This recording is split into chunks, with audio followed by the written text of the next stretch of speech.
माझा प्राण परतला.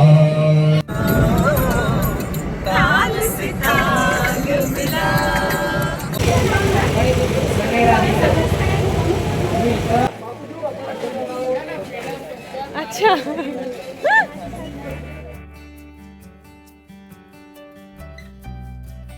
हाय, हॅलो, नमस्कार. कसे आहात तुम्ही सगळे? आय होप तुम्ही मस्त आणि मजेत असाल.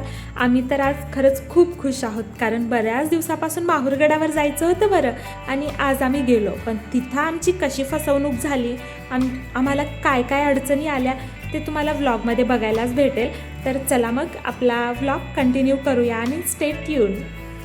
Good morning. Good morning guys. किती वाजलेत म्हणू? आपण 5 वाजता निघणार होतो. आता 5 वाजले. मम्मा कुठे चाललं? बुई बुई नाही, बुई नाही, Mahur. We are going to Mahur. Mahurgad. इथं आमची अशी तयारी, यांची अशी तयारी.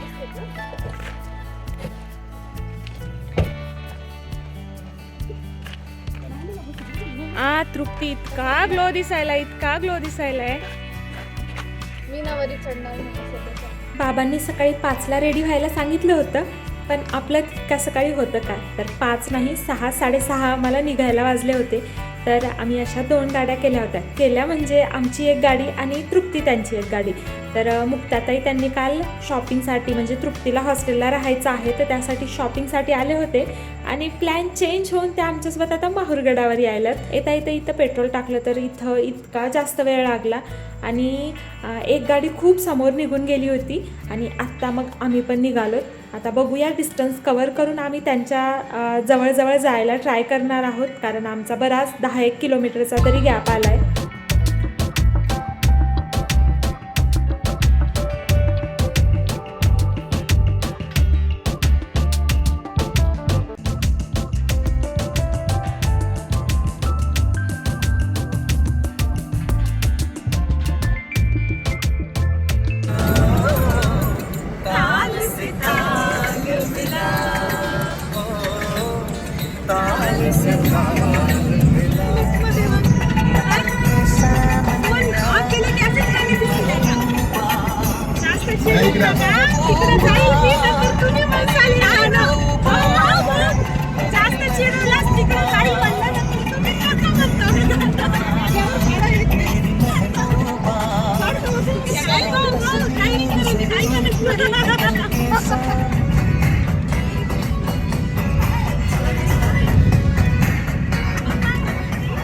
चला, गाणे वगैरे म्हणत आमचं एन्जॉय करत जाणं तर चाललेलंच आहे, पण त्याचबरोबर आम्ही रूट पण चेंज केला आहे. आम्ही डायरेक्ट माहूर जाणार होतो, पण आता आम्ही उनकेश्वर जाऊन नंतर माहूरला जाणार आहोत. जाता जाता आम्हाला असे 2 ट्रक तर असे खाली पडलेले दिसले होते. चालू झाले भांडणं. मी मध्ये पिसायले, तुम्ही इकडे या, मी तिकडे जाते. आम्हाला दाखवा गाईस. इकडं भांडणं चालू आहेत अँड वी आर इटिंग. गाईस मी पण ते सांगले, गाईस मी पण ते सांगायले की भांडणं चालू आहेत. ते रिपीट टेलिकास्ट आहे. नाही, मी पुरं सांगले नाही. तुम्ही कॅमेरा तिकडे घेऊन इकडलं भांडणं चालू आहे. मी मध्ये पिसायले. हे आहे सगळं. त्या तिघाचं भांडण चालू आहे. आम्ही दोघं मजे घ्यायला होते. माझी छोटी बहिणी माझे घाई नाही गेले तर ते ड्राईव्ह करायले तर ते काही किती भारी होते. हे बघा, हे सकाळपासून बिलकुल रेस्पॉन्स देईना गेल्या. असं ते बघत राहून म्हणे तिच्या टेस्टला. आता काय हाय का चालू की देवीच्या मंदिरला जायला ना आपण. कसं झालं बघ इकडे. सांग आता, तोंड आहे नाही बा, असं चालू आहे. ते ना आहे का, रेस्पॉन्स आहे का देणं? असं करायले काय रुसली रुसायचं पुन्हा. आधी नागपूरला चालू तिथे रुसवानी.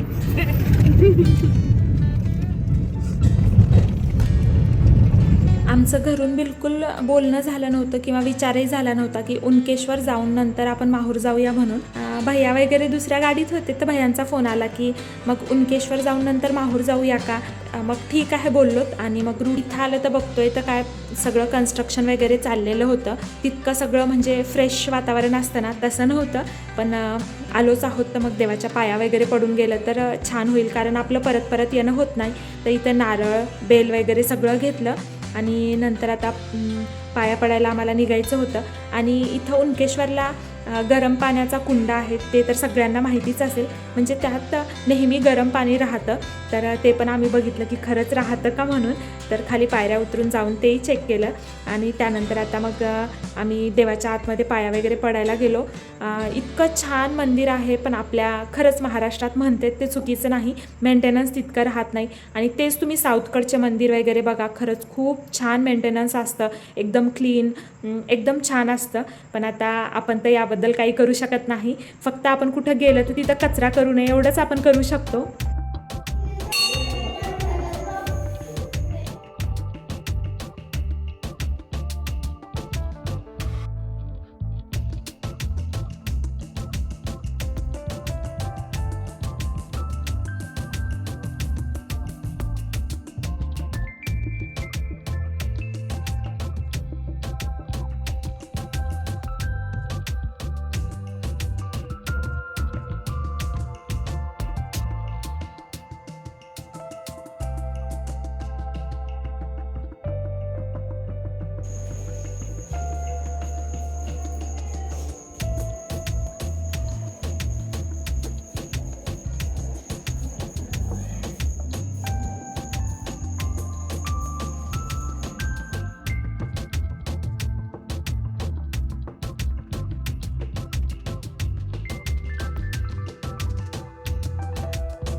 नमस्कार मंडळी, तर आम्ही माहूरला निघालो होतो.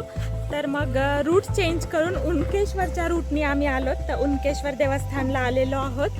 तर इथं पाया वगैरे पडणं झालं आहे आणि आता आम्ही माहूरला निघणार आहोत. बहुतेक इथं कन्स्ट्रक्शन वगैरे चालू आहे म्हणून तितकी सायसोय इथं नाही. तर चला मग आता भेटूया माहूरमध्ये. चला मग विचारही केला नव्हता इथं येऊन दर्शन घेणं होईल म्हणून, पण खूप छान झालं की आमचं येणं झालं. आम्ही डिसिजन पण घेतला की नाही जाऊनच येऊया म्हणून, आणि इथं काही गर्दी नव्हती. तर येऊन मस्त आरामात दर्शन झालं आमचं. आणि लेकरं जेवढेही होते ना सगळेजण दुसऱ्या गाडीत बसले होते, म्हणजे आमच्यासोबत कुणीच नव्हतं.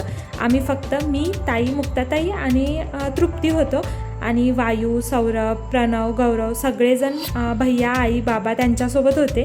तर आता आम्ही निघालो. पण आत्ता आमचं नेहमी लागतं ते कॉम्पिटिशन लागले की कुणाची गाडी समोर कुणाची मागे. तर इथून आता माहूर 43 किलोमीटर आहे, तुम्ही वरती बघितलं असेल बोर्डवर. तर आता आम्ही निघालोत मग माहूरकडे. आणि आमचा आता रेस लागलेली आहे. आणि जो आता समोर कृष्णा ड्राईव्ह करत होता ना, तो पण इतका सिरियस घेत होता, आम्हाला बिलकुल समोर जाऊच देत नव्हता. तर लेकरं बहुतेक खूप सत्वत असतील की चला ते यायले, चला पटकन चला. तर नेहमीसारखंच झालं आजही.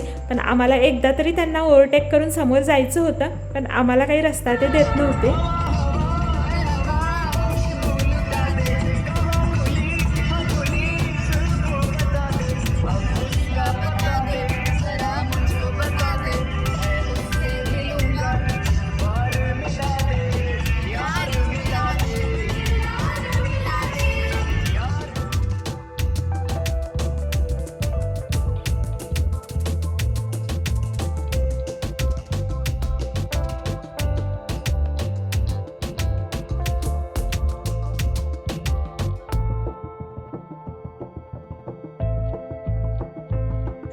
चला आमचं हे चालत राहील, पण सगळ्यात महत्त्वाची गोष्ट मी तुम्हाला सांगते. येताना म्हणजे आम्ही सकाळीच निघलो होतो, तर नाश्ता काही करून आलो नव्हतो. रस्त्यात कुठंतरी एखादी छान टिफिन सेंटर म्हणा असं बघून तिथं नाश्ता करता येईल म्हणलं. आम्हाला येताना ना नाश्त्याचं कुठंच भेटत नव्हतं, काहीच भेटत नव्हतं.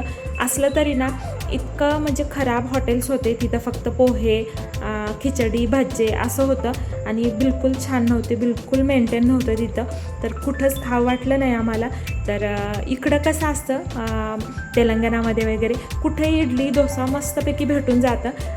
एक 10पैकी 2-3 तरी सेंटर असे छान असतात, पण रस्त्यानं येताना एकही आम्हाला व्यवस्थित भेटलं नाही. बहुतेक ह्या रूटला तितके नाहीत किंवा आम्हालाही आयडिया नसेल की कुठं व्यवस्थित आहे. आम्ही व्यवस्थित लक्ष दिलं होतं की कुठं भेटेल पण कुठंच भेटलं नाही. आणि शेवटी आम्हाला एका ठिकाणी स्नॅक्स असंच काहीतरी वडे हे ते घेऊन आम्हाला खावं लागले. ते आता तुम्हाला समोर दिसेलच. तर आम्हाला नंतर वाटत होतं की सकाळी उठून मस्त असं फुलोरा किंवा मस्त खिचडी वगैरे करून घेतली असती तर मस्त एखाद्या झाडाखाली आरामात बसून आपण खाऊ शकलो असतो. तुम्ही जर माहूरला ट्रिप प्लॅन करत असाल तर नक्कीच स्वतः काहीतरी घरून घेऊन जा किंवा स्नॅक्स तरी घेऊन जा.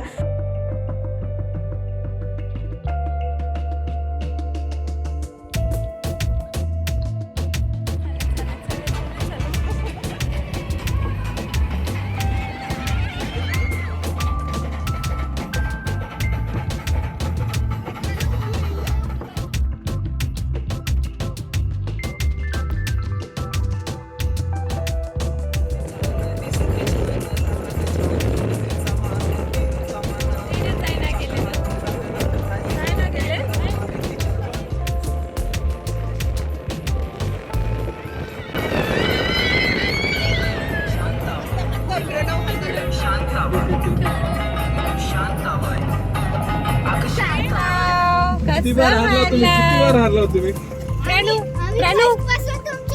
इकडे बघ. किती बार हारला आम्ही. आता पण समोरच आहोत तुमच्या. आता पण कसं हरला इकडे बघ ना एकदा. इकडे ना कसं हरला कॅन्सल. नाश्ता कॅन्सल.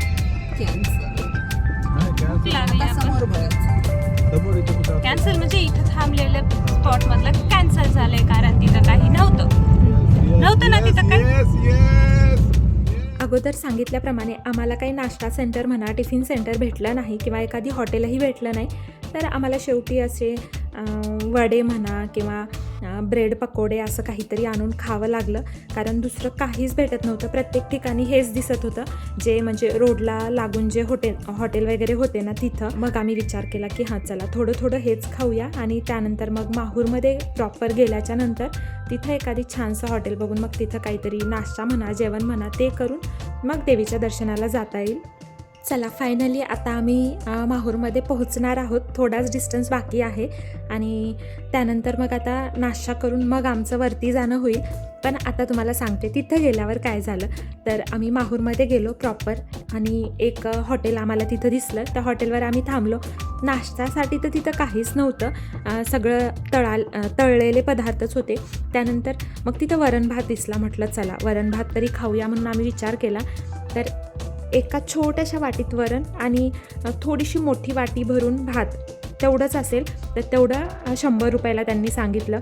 म्हणजे इतकं महाग ते देत आहेत आणि ते वरतून अजून म्हणत होते की सगळं माहूर फिरलात तरी एवढं स्वस्त कुठंच भेटणार नाही. तर तुम्ही विचार करा, थोडासा भात आणि थोडंसं वरण म्हणजे एका लेकरालाही ते बसवणार नाही तेवढंच ते होतं.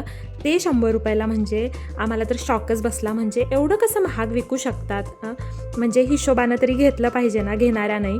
तर चला म्हटलं आता आम्ही तर खाल्लं नाही, कारण ते ब्रेड पकोडे हे ते खाल्ल्यानं आमचं तर थोडंफार पोट भरलं होतं. पण लेकरांना वगैरे खाऊ घातलं.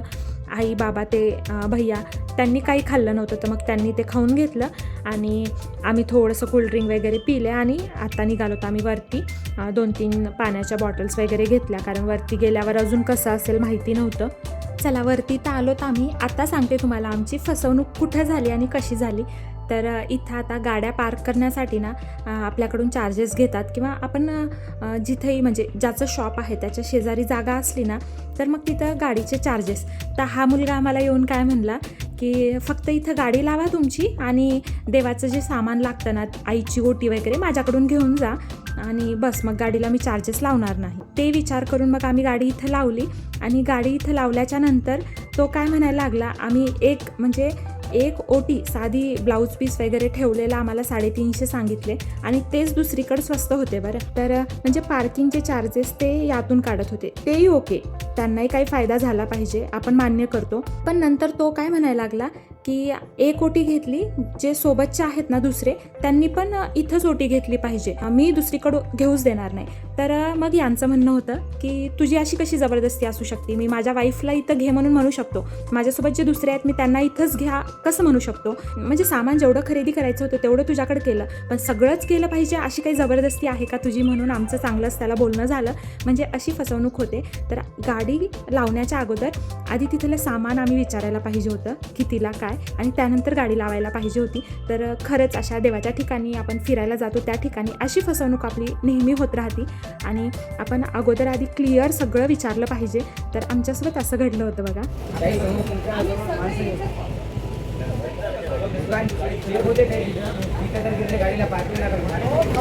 चला चला जाऊ द्या चला. मामी काढून बघ एकदा.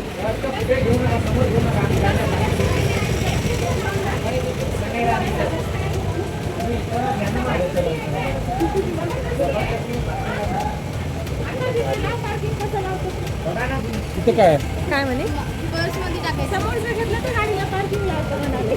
जे आमचं घेतलं नाही एक बस नाही. अरे माझी बाईक आहे, माझी बाईक ऐकल गाडी तुला दुसऱ्या कसा ऐकतील मला. आमची त्या मुलासोबत वादावाद तर झाली होती, पण आता मला भीती वाटत होती डोक्यात की म्हणजे आपल्या गाडीला काही काड्या तर तो करणार नाही ना. तर यांना मी म्हणलं की काही टायर पंक्चर म्हणा किंवा टायरची हवा काढून टाकणं असं काही करेल का तो. तर यांचं म्हणणं होतं की तसं काही करत नाही, टेन्शन घेऊ नको, चला आपण जाऊया. आणि कोणत्याही मंदिरात गेल्यावर जर गंध लावला नाही ना, मला तर ते सगळं अपूर्ण वाटतं, तर मी आवर्जून गंध लावून घेते. तर इथं आम्ही सगळ्यांनी मग मस्त गंध लावून ओटी वगैरे घेतलेली होती आईला, आणि आता निघालोत आम्ही पुढे. शुभमुहूर्तावर किंवा अधिक मासात म्हणा, नवरात्रीत म्हणा, प्रत्येक मंदिरात, देवीच्या मंदिरात गर्दी असती. तर आम्ही असाच महिना धरून आलो होतो, शुभ महिना अधिक मासाचा. आमचा सडनलीच प्लॅन झाला आणि येणं झालं. तर छान शुभ मुहूर्तावर आम्ही आलो होतो. तेवढी काही रश वाटत नव्हती जेवढं आम्ही ऐकलं होतं, कारण बरेच जण म्हणत होते की खूप म्हणजे खूप जास्त रश आहे, किती तर वेळ दर्शनाला लागत आहे. पण इतकी वाटत नव्हती. आता वरती गेल्याच्या नंतर कळेल. सुरुवातीला आम्ही रेणुका माताचं दर्शन घेऊन नंतर मग अनुसया माता तिकडं जायचं ठरवलं. नाही म्हणलं तरी बऱ्याच अशा पायऱ्या आहेत. तर माकडांची भीती इथं आहे, कारण भरपूर माकडं म्हणा, वानरं इथं आहेत. तर कधी काय येऊन हातातलं घेऊन जातील याची भीती होती. पण या साईडला तितके काही दिसत नव्हते, म्हणून जे ताटावर म्हणा ओटीवर झाकलेलं होतं ते मी काढून टाकलं. आणि इथून बघा व्ह्यू इतका छान दिसत होता ना, म्हणजे जो रस्ता आहे इतका भारी वाटत होता. आणि मस्त मग आता आम्ही सगळेजण मिळून आरामात निघालो. आणि आईसाठी हे विचारलं होतं आम्ही, जो शेजारी माणूस त्यात बसून आहे ना, म्हणजे खालून असं उचलून घेऊन येतात वरती, तर त्याला 1,500 बोलले, ते काही कमी करायला तयार नव्हते. तर मग आई बोलल्या की नाही मी चलतेच, म्हणून आईचे थोडे गुडघे दुखतात म्हणून त्यांच्यासाठी विचारलं होतं. पण मग त्यांचं असं झालं की नाही काही गरज नाही, मी चालू शकते. तसं उचलून आणणं पण खरंच खूप जास्त मेहनत आहे. त्यांना एखाद्या माणसाला त्या जे बाज म्हणा किंवा जे चेअर बनवलेली आहे त्यात इतक्या वरती उचलून आणणं खरंच मेहनत आहे. 1,500 त्यासाठी कमीच आहेत. पण आईचं असं म्हणणं झालं की राहू दे, एवढी काही गरज नाही.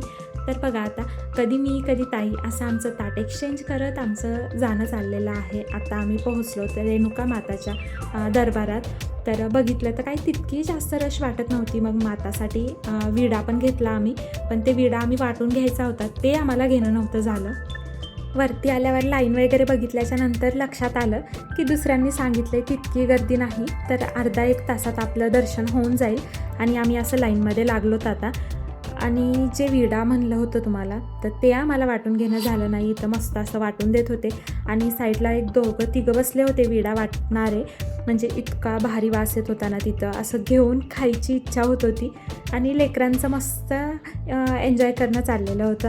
बिलकुल थकले नव्हते एवढा प्रवास करून, परत उनकेश्वर तिथून इथं, तरी ते काही थकले नव्हते, मस्त एनर्जेटिकच होते. आणि तुम्हाला जे विडा म्हणलं ना, तर इथं बघू शकता मस्त असा विडा वाटत होते. इथं विड्यात टाकण्याचं सामान इथं साईडला ठेवून आहे, आणि इतका बारीक असा वाटून देत होते ना. तर दर्शन झाल्याच्या नंतर घ्यायची इच्छा होती, तेही घेणं झालं नाही. तर विड्याची इच्छा तर माझी अधुरीच राहिली. जवळपास अर्ध्या तासात आता आम्ही आतमध्ये आलो देवीजवळ. तर इथं मस्त आरती चालू होती आणि आम्हाला इतका टाईम इथं थांबायला भेटलं ना, नाहीतर पाया पडलं की चला म्हणून आपल्याला ढकलतात, पण तसं नाही. आम्ही जवळपास 15 ते 20 मिनिट आतमध्ये होतो. तर आरती तुम्ही पण एन्जॉय करा, तुम्ही पण ऐका देवीची आरती.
वाटलं नव्हतं देवीची आरती, देवीची पूजा, देवीला कसं नटवलं हे सगळं बघायला भेटेल, पण सगळं बघायला भेटलं. मस्त आरामात तिथं थांबून देवीजवळ सगळं आरती वगैरे म्हणणं झालं आणि शेवटी आता आम्ही बाहेर आलोत. इथं थोड्या वेळ बसून आजूबाजूला जी देवं वगैरे होते तिथं पाया वगैरे पडून घेतल्या आणि देवीला आपण साड्या नेसवतो, वस्त्र नेसवतो.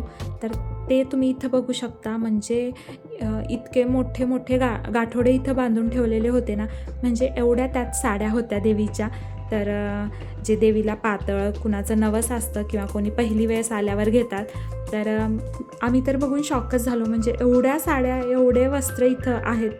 तर बघा तुम्ही, हे मागे जेवढे ग्रीन कलरच्या ह्याच्यात म्हणा असे दिसायलेत ना, हे सगळे साड्या आणि वस्त्र होते यात.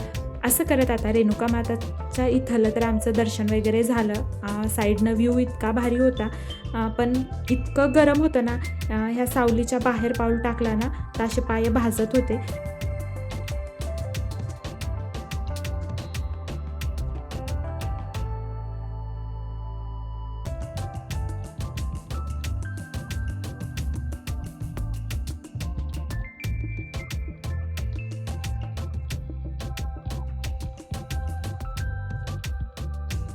चला, पायऱ्या तर चढलो होतो, आता वेळ होती उतरायची.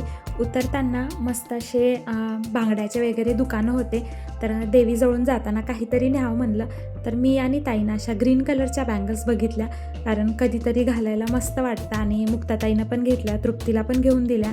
अशा बांगड्या वगैरे आमचं घेणं झालं आणि आता आम्ही निघालोत अनुसया माताच्या मंदिराकडे. आणि तिकडच्या पायऱ्या तर मग आता काही बघायचं कामच नाही, कारण कंप्लीट उन्हात आहेत. पण जाता जाता झालं असं, एक आजोबा जात होते रस्त्यानं आणि प्रत्येकाला लिफ्ट मागत होते, कोणी थांबायला तयार नव्हतं. तर आमच्या गाडीत मग तृप्तीला जर मागे घेतलं ना, आम्ही कसंही मांडीवर वगैरे ॲडजस्ट केल्यावर तर त्यांना समोर बसवता येईल. तर मग आम्ही गाडी थांबवून त्यांना बसवून घेतलं. तर मग ते सांगत होते, काय आता शेवटचे दिवस आहेत, एकदा पाया पडून जावं म्हणलं. आणि माझा साथीदार समोर गेला आहे, त्याचे पाय चांगले आहेत, तो पटापटा चालतो, पण मला नाही होत. तर मग त्यांना आम्ही अनुसया माताच्या मंदिराजवळ सोडलं.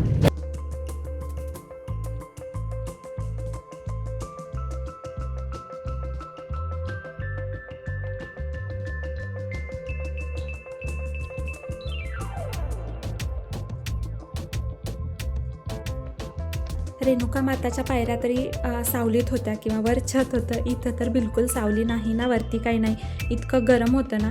तर चला, आता चांगलंच ऊन झालं होतं इकडे यायला आम्हाला. आणि आई आणि लेकरं वगैरे आले नव्हते, कारण आईला अगोदरच चालणं होत नाही आणि या उन्हात अजून तिकडच्याही पायऱ्या चढल्या होत्या आईनं. तर मग आई येत नाही बोलल्या. लेकरं घेऊन आई खालीच थांबल्या आणि आम्ही दोघं जण आता आलोत. आणि प्रणवला थांब म्हणलं तरी प्रणव थांबला नाही. प्रणव आणि भैया समोर गेलेत.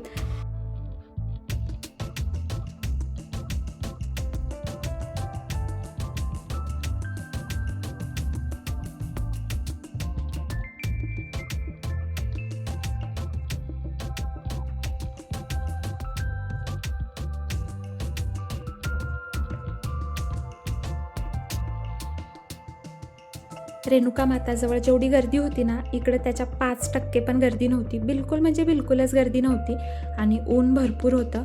आणि असे जे माकडं का वानरं काय म्हणतात, हे खूप जास्त होते इथं. तिकडं नव्हते बरं, पण इथं इतकं जपून यावं लागत होतं ना. तर आता आलोत आम्ही महासती अनुसया माता मंदिर. आणि यानंतर मग आता फक्त दत्तात्रयाचं उरलं आहे. तिकडं जाऊन पाया पडून मग आम्ही रिटर्न निघणार आहोत.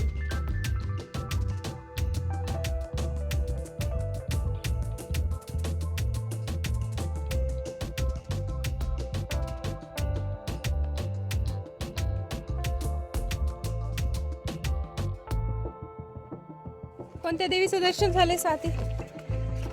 अनुसया माता, महासती अनुसया माता यांचं दर्शन करून आता आम्ही खाली चाललो. आणि इथून आता दत्तात्रयांकडे जायचंय. तिथं मग दर्शन घेऊन मग जेवायचंय. भूक लागलेली आहे. तिथंच रेणुका माता जवळच भेटत होतं वाटतं ग जेवायला. आपण जाता तिकडूनच जातो ना आता आपण. झाले आता एकच गड राहिले आता, दत्तात्रेय गड. पण तिथं स्टेप्स नाही तर. हा वाटायले कसं वाटायले हो. मस्त काढ घेऊन जायचंय. नाही तेवढं काही वाटत नाही. ठीक आहे.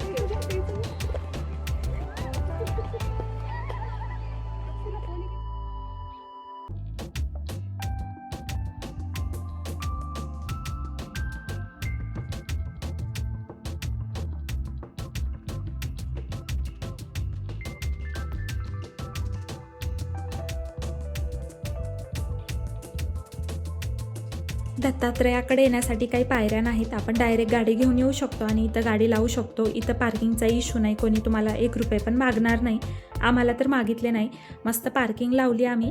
आणि आता दत्तात्रय गडावर आम्ही आलोत. आता बघूया समोर गर्दी आहे का कसं आहे. इथं तर वाटत नाही आहे गर्दी. आणि इथं प्रत्येक ठिकाणी मस्त असा स्वयंपाक वगैरे चाललेला होता. बहुतेक इथं येऊन स्वयंपाक करून पुरणाचे धोंडे वगैरे करून सगळ्या देवीला वगैरे दाखवतात असं पण आहे. तर प्रत्येक ठिकाणी स्वयंपाकाची सोय असते तशी इथं पण आहे. आणि तिकडच्या 2 मंदिरापैकी इथल्या मंदिराला ना, दत्तात्रय गडावर थोडंसं डेव्हलपमेंट वाटत होतं. छान असं मंदिर बांधलेलं होतं.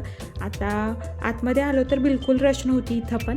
तर मग आता पाया पडून इथंच साईडला जेवणासाठी आहे. तर मग आम्ही इथंच प्रसाद थोडासा खाऊन मग निघणार आहोत.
दत्तात्रय गडावर मस्त अशी जेवणाची सोय केलेली होती. तर इथं आम्ही आता लाईनमध्ये लागलो.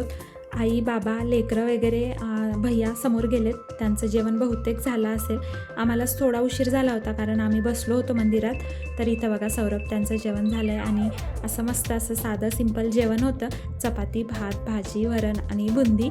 त्यानंतर आता बाहेर आलो. इथं थोडा प्रसाद वगैरे घेतला आम्ही आणि जे गंध लावतो, टीका लावतो, ते टीका लावायचे संपले होते घरचे आणि 1-2 होते ते भेटत नव्हते. तर ते गंध वगैरे घेतला मग. आणि तुम्हाला साईडला इथं दिसत असेल, तुम्हाला या अगोदर मी सांगितले की इथं स्वयंपाक वगैरे आपण येऊन करू शकतो. तर इथं बायका मस्त असं पुरणाचा वगैरे स्वयंपाक करत होत्या, धोंडे बनवत होत्या. कारण अधिक मास आहे, देवाला वगैरे दाखवण्यासाठी इथं धोंडे चाललेले होते. आणि आम्ही तर काही धोंडेही करून आणले नव्हते, म्हणजे डोक्यातच आलं नाही की धोंडे करून घ्यावं म्हणून. नंतर इथं आल्याच्या नंतर वाटत होतं अरे धोंडे करून आणायला पाहिजे होते आपण, पण ठीक आहे म्हटलं आता विसरलोत.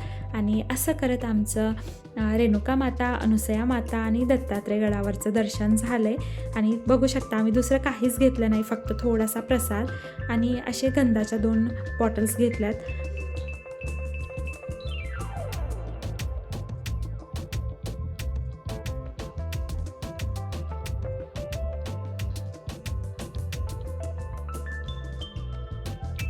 चला असं मस्तपैकी शांतपैकी आमचं दर्शन झालं आणि आता आम्ही निघालो तर रिटर्न. तर जाताना आमची गाडी थोडी सतवत होती कारण पेट्रोल कुठं लीक होत होतं माहीत नव्हतं, पण खूप स्मेल येत होता आणि कुठं म्हणजे स्पीड आपोआप कमी होत होती. तर असं वाटत होतं की कुठं गाडी बंद पडू नये आणि एखादी ठिकाण आम्हाला दिसलं पाहिजे जिथं गाडी दाखवली पाहिजे. आणि आता आम्ही चाललोत अंधबोरीला, म्हणजे माझ्या माहेरी, कारण तिथं आहे धोंडे जेवण. आणि आत्ता पोहोचलोत आम्ही चिखली फाट्याला. इथं आमचे काही शॉप्स आहेत ते सगळं बघून आम्ही आता अंधबोरी जाणार आहोत. मी तिथंच थांबणार आहे आणि माझी सगळी फॅमिली रिटर्न जाणार आहे जेवण करून. तर असा झाला आमचा माहूरचा प्रवास, असं झालं दर्शन. कसा वाटला तुम्हाला हा व्लॉग कॉमेंटमध्ये नक्की सांगा. भेटूया अशाच एका छानशा व्लॉगमध्ये. आणि हा व्हिडिओ म्हणा, हा व्लॉग तुमच्या फॅमिली आणि फ्रेंड्समध्ये शेअर करा. आणि जर कोणी चॅनलला सबस्क्राईब केलं नसेल तर आवर्जून सबस्क्राईब करायला विसरू नका. भेटूया अशाच एका छानशा व्लॉगमध्ये. तोपर्यंत बाय, काळजी घ्या आणि अशीच हसत राहा.